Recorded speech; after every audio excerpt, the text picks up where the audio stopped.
দর্শক ভাইরা আসসালামু আলাইকুম। এখানে রেলিং প্লাস্টার করা হবে।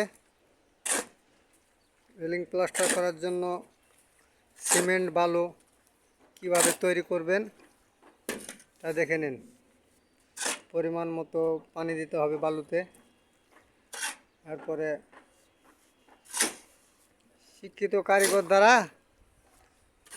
বালু তৈরি করতে হবে। বালু তৈরি করার নিয়ম, 4 বস্তা বালিতে 1 বস্তা সিমেন্ট দিয়ে বালু তৈরি করতে হবে। সঠিকভাবে সিমেন্ট বালু তৈরি করে তারপর আপনারা প্লাস্টারে লাগাবেন। এই দেখুন কীভাবে মশলা তৈরি করছে।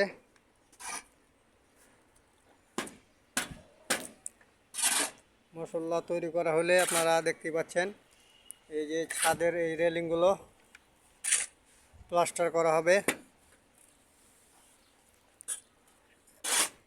এখানে প্রায় 20 ফুট হবে রেলিং। আপনার 1 বস্তা সিমেন্টের মশলাতে হয়ে যাবে। আপনারা দেখতে পাচ্ছেন কিভাবে মশলা তৈরি করছে।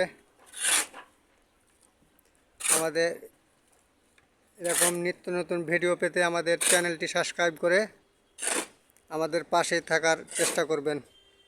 ধন্যবাদ সবাইকে।